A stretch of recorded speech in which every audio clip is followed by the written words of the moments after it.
Hallo und herzlich willkommen zu unserem Video. Wir befassen uns heute mit sozialarbeiterischer Beratung nach Peter Pandolczak-Eisenbacher. Aber was genau ist Beratung in der sozialen Arbeit und wie wird sie in der Praxis verwendet?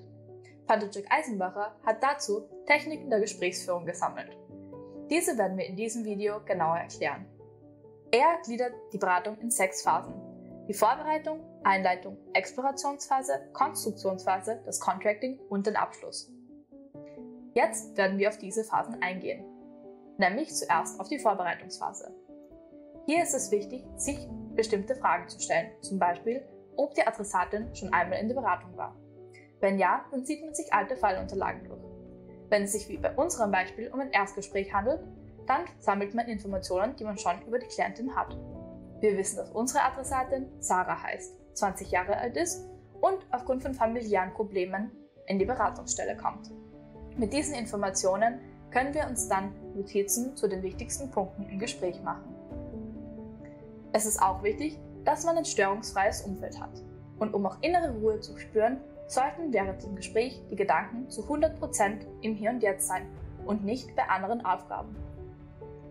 Jetzt, wenn wir so bereit sind, schauen wir uns noch das Setting an. Hier sehen wir einen typischen Beratungsraum. Aber es ist noch nicht alles so, wie es beim Gespräch sein sollte. Man muss darauf achten, dass der Raum freundlich eingerichtet ist. Würden Sie sich jetzt schon wohlfühlen? Wahrscheinlich noch nicht ganz. Da kann es helfen, wenn wir ein bisschen aufräumen und die Fallunterlagen am Tisch durch Getränke austauschen. Als letztes stellen wir die Sessel schräg gegenüber statt gerade. Das schafft eine weniger gezwungene Atmosphäre. Jetzt, wo das Setting stimmt, kommt hier auch schon unsere Sozialarbeiterin. Sie konzentriert sich noch einmal auf das bevorliegende Gespräch und dann können wir gleich hineinstarten.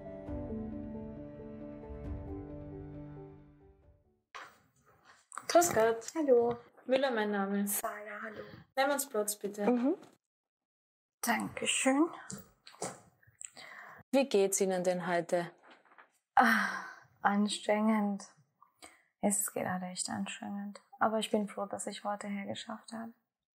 Ja, das freut mich sehr, dass Sie es gut hergeschafft haben. Haben Sie ja den Weg gut gefunden zur Beratungsstelle? Ich habe gut hergefunden, Dankeschön. Nur, es war echt schlimm, heute aufzustehen, weil das Wetter ja auch nicht so einladend ist. Ja, das verstehe ich natürlich. Heute früh aufzustehen ist wirklich sicher voll anstrengend. Aber deshalb freut es mich umso mehr, dass Sie eben gut hergefunden haben. Wie eben vorher schon erwähnt, bin ich die Frau Müller und Sozialarbeiterin hier in der Beratungsstelle. Und ich wollte Ihnen noch kurz erklären, dass eben die Beratung auf Freiwilligkeit basiert und dass eben alles, was wir hier besprechen, unter uns bleibt und auch an keinen weitergesagt wird und eben die Dinge vertraulich behandelt werden. Danke. Dann wollte ich noch fragen, wäre für Sie okay, wenn ich vielleicht ein paar Notizen mitschreibe? Ja, sicher. Okay, super. Vielleicht erzählen Sie mir einfach einmal, warum Sie heute da sind. Meine Nachbarin hat mir empfohlen, dass ich vielleicht einen Termin bei Ihnen ausmachen sollte. Und ja, ich dachte, es klingt gut. Ja, deswegen bin ich da. Ja, also letzte Woche hat es wieder einen großen Streit mit meinen Eltern gegeben. Und es ist wieder so viel geworden. Es war so laut, dass meine Nachbarin, eben die Luise, mich darauf angesprochen hat. Und ja, ich möchte ja nicht mit meinen Eltern streiten. Und deswegen, das macht mich einfach so fertig. Ja. Das verstehe ich natürlich, dass das für Sie eine belastende Situation ist. Aber wie schaut denn das genau aus, wenn Sie einen Streit mit Ihren Eltern haben? Ja, es sind wirklich das, so Kleinigkeiten, die dann eskalieren. Die fordern einfach so viel von mir, die haben so große Erwartungen. Am besten soll ich gleich den Familienbetrieb morgen übernehmen und dann ist gut.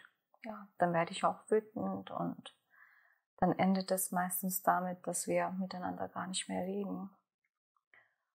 Am nächsten Tag im Frühstück tun sie so, als ob alles okay ist.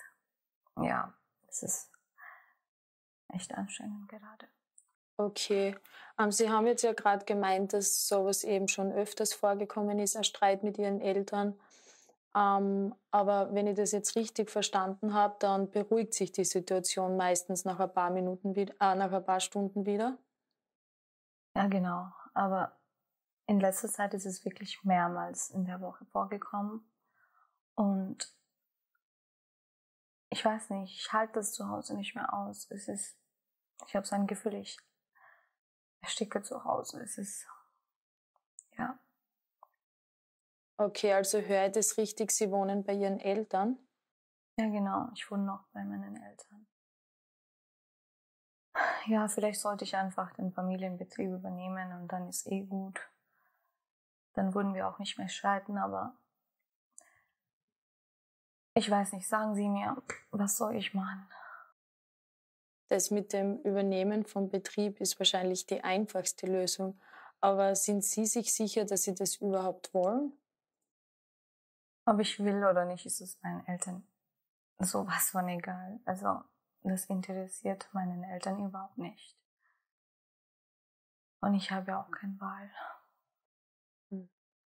Sie haben jetzt schon öfters von dem Familienbetrieb gesprochen. Darf ich noch mal fragen, welcher Betrieb das genau ist?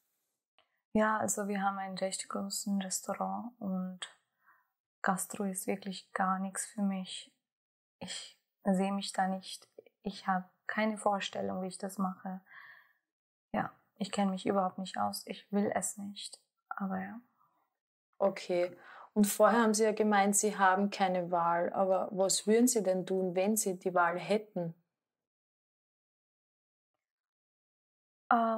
Mode. Ich liebe Mode einfach. Seitdem ich klein war, habe ich es immer geliebt, mit verschiedenen Designs zu stylen, zu spielen. Und ja, ich möchte gerne Modedesignerin werden und mich auch selbstständig machen. Ich habe mich auch schon erkundigt. Man konnte Modedesign studieren und das wäre wirklich mein großer Traum.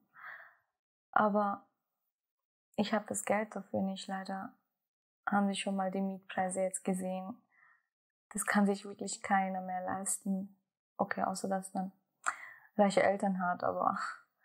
Und ich habe auch schon überlegt, vielleicht könnte ich pendeln von zu Hause. Aber die Öffis-Preise sind auch überteuert. Ja, Auto wäre noch eine Option, aber das ist auch so teuer. Ja, ich verstehe da natürlich total Ihre Sorgen wegen den ganzen Teuerungen. Aber eigentlich waren wir ja bei der Frage, was Sie gerne machen würden.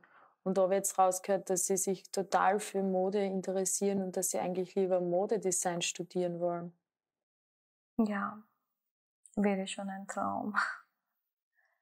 Aber der Betrieb, ich kann meinen Eltern nicht enttäuschen. Haben Sie schon einmal probiert, mit Ihren Eltern über das Thema zu sprechen? Nein, das ist gar nicht so einfach. Überhaupt nicht. Okay, dann hätte ich jetzt vielleicht einen Vorschlag, dass wir gemeinsam eben versuchen, eine Möglichkeit zu finden, wie Ihnen vielleicht ein Gespräch leichter fallen könnte mit Ihren Eltern. Genau, und dass wir da einfach einmal schauen. Ja.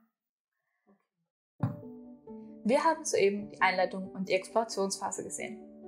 In der Einleitung vermittelt die Begrüßung einen ersten Ansatz darüber, wie die Personen miteinander interagieren. Einstimmende Fragen können ein erster Beziehungsaufbau sein. Am wichtigsten ist es, dass die Sozialarbeiterin generelle Rahmenbedingungen klärt, was der Adressatin im weiteren Gespräch Sicherheit gibt. In der Explorationsphase geht es darum, sich ein genaueres Bild über die Situation der Adressatin zu machen. Hier ist aktives Zuhören essentiell. Es kann auch hilfreich sein, längere Pausen entstehen zu lassen, weil nach diesen oft wichtige Dinge gesagt werden. Sarah berichtet in dem Gespräch über die belastende Situation bei sich daheim.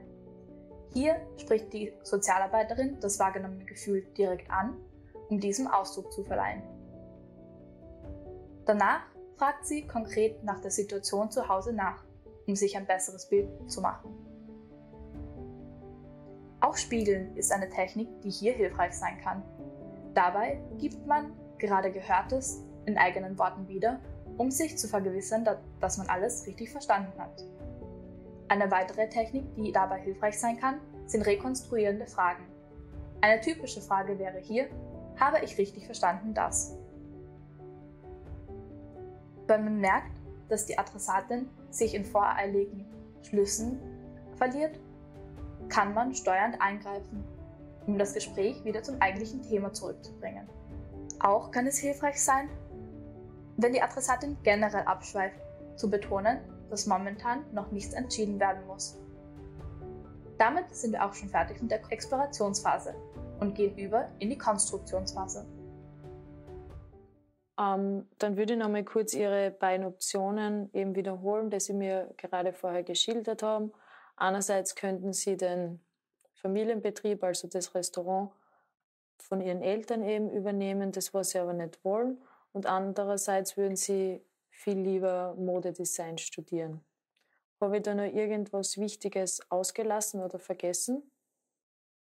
Eigentlich nicht. Das wären meine 2 Optionen. Okay. Dann hätte ich noch eine Frage, und zwar, was glauben Sie denn würde passieren, wenn Sie einmal versuchen, mit Ihren Eltern über das Thema zu sprechen? Ich weiß es nicht. Sie würden mich hassen. Wirklich hassen. Ich könnte mir durchaus vorstellen, dass Ihre Eltern am Beginn nicht so begeistert sein werden von Ihrer Idee zu studieren.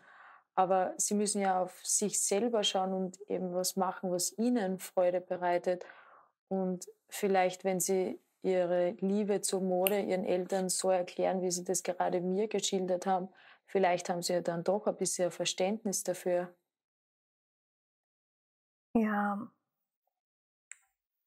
aber wie soll ich denn das machen? Was glauben Sie denn, wenn Sie von mir brauchen, um gestärkt in so ein Gespräch gehen zu können? Ich weiß nicht, ich fühle mich einfach momentan sehr überfordert und muss mal meine Gedanken sortieren. Wie haben Sie denn früher in so ähnlichen Situationen gehandelt?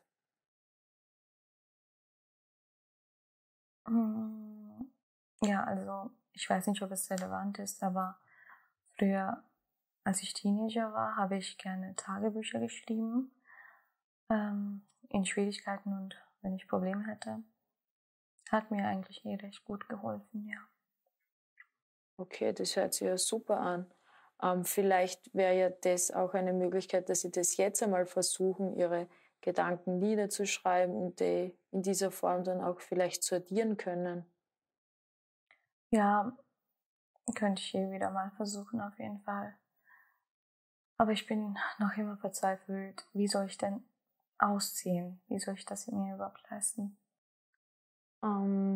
Seit neuestem, da gibt es in Graz so eine Wohngemeinschaft für junge Erwachsene, die erstmalig von zu Hause ausziehen wollen.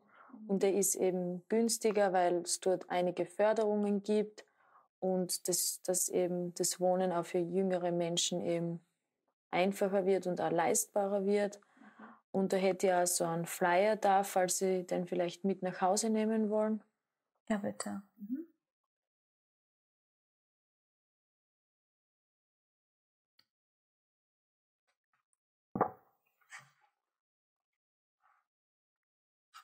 Okay, davon habe ich echt nie gehört. Danke, ich schaue mir zu Hause das an. Aber ich habe trotzdem noch Angst bezüglich das Gespräch mit meinen Eltern. Ja, es ist völlig verständlich für mich, dass das eine große Hürde für Sie ist, mit Ihren Eltern über das zu sprechen. Aber ich finde, den ersten Schritt haben Sie bereits gemacht, indem Sie eben zu uns gekommen sind in die Beratungsstelle. Und darauf können Sie wirklich sehr, sehr stolz sein. Ja, stimmt. Ja, eigentlich muss ich jetzt wirklich nur noch mit meinen Eltern reden. Und vielleicht hilft mir der Folder auch weiter. Super. Haben Sie schon irgendwelche Vorstellungen, was Sie jetzt dann zu Hause tun werden? Ja, ich werde nach Hause fahren und eine Nacht drüber schlafen und versuchen, meine Gedanken niederzuschreiben. Wir haben gerade die Konstruktionsphase gesehen. Diese dient dazu, um sich ein genaueres Bild von den Problemen und Zielen der Adressatin zu machen. Hier kann es hilfreich sein, auch einmal konfrontativ zu werden. Sarah erzählt, dass sie Angst vor dem Gespräch mit ihren Eltern hat. Es kann dann hilfreich sein, sie mit unangenehmen Fakten zu konfrontieren, wie zum Beispiel, dass wenn sie den Familienbetrieb übernimmt, dies wahrscheinlich ihre eigenen Ziele in den Hintergrund stellen wird. Es ist aber auch wichtig, positive Dinge zu betonen, wie zum Beispiel, dass Sarah früher Tagebuch geschrieben hat, was die Sozialarbeiterin lobt. Dadurch motiviert sie Sarah. Um diese Motivation nicht zu verlieren, kriegt die Adressatin auch direkte Angebote. Durch diese Information wird die Motivation aufrechterhalten. Es ist auch so, dass Gefühle normalisiert werden in dieser Phase, weil es oft schwierig ist für Adressatinnen, diese direkt anzusprechen. Am Ende der Konstruktionsphase sollte man noch einmal den Blick in die Zukunft werfen, um dann einen guten Übergang zum Contracting zu finden. Okay, das hört sich ja noch einem guten Plan an. Ich könnte Ihnen sonst noch anbieten, dass Sie sich morgen noch einmal bei mir melden und dann könnte man einen Termin ausmachen für einen der nächsten Tage und dann könnten wir vielleicht gemeinsam das Gespräch mit Ihren Eltern einmal als Rollenspiel durchüben, dass Sie vielleicht noch gestärkter und sicherer in das Gespräch starten könnten. Okay, daran habe ich wirklich nie gedacht. Rollenspiel klingt echt gut. Ja, bitte, das wäre echt sehr hilfreich. Das freut mich, falls das für Sie vielleicht eine Möglichkeit wäre. Aber wir haben jetzt Folgendes ausgemacht. Sie kommen einmal gut nach Hause, probieren vielleicht noch ein paar Gedanken aufschreiben, schlafen einmal eine Nacht drüber und eben bei Bedarf melden Sie sich einfach morgen bei mir und dann werden wir einen neuen Termin vereinbaren. Passt das so für Sie? Ja, klingt gut, danke. Okay. Haben Sie jetzt das Gefühl, dass Sie mit einem guten Plan nach Hause gehen können? Ja, ich fühle mich schon ein wenig erleichtert. Auf jeden Fall. Vor allem das Rollenspiel, das hat mir echt sehr gut angesprochen. Ja, bin ich echt schon gespannt, wie das sein wird. Vielleicht hilft mir das wirklich. Super, das freut mich. Ja, danke Ihnen auf jeden Fall. Gerne. Darf ich bitte Ihre Telefonnummer noch haben? Ja, sicher. Ich gebe Ihnen meine Visitenkarten. Ja. Passt. Perfekt. Ja, dann, wenn Sie keine Fragen mehr haben, dann kommen Sie gut nach Hause, haben Sie einen schönen Tag und wirklich super, dass Sie es eben heute hergeschafft haben. Danke auf jeden Fall. Danke fürs Zuhören und danke für alles. Wiederschauen. Danke, Wiedersehen. Wir haben gerade den letzten Teil, nämlich das Contracting und den Abschluss gesehen. Im Contracting geht es darum, weitere Schritte mit der Adressatin auszumachen und Termine zu vereinbaren. In der Abschlussphase werden dann nochmal die Resultate aus dem Gespräch wiederholt, damit man einen guten Abschluss findet. Damit sind auch wir schon am Ende unseres Videos angelangt. Wir hoffen, es hat euch gefallen und ihr habt etwas über Beratung lernen können. Die Links zu unserer Literatur von Peter Pantušek-Eisenbacher sind in der Videobeschreibung. Wir freuen uns, wenn ihr das Video liked und den Kanal abonniert. Und wir hoffen, dass wir uns beim nächsten Mal wiedersehen. Euer Team Beratungsberatung.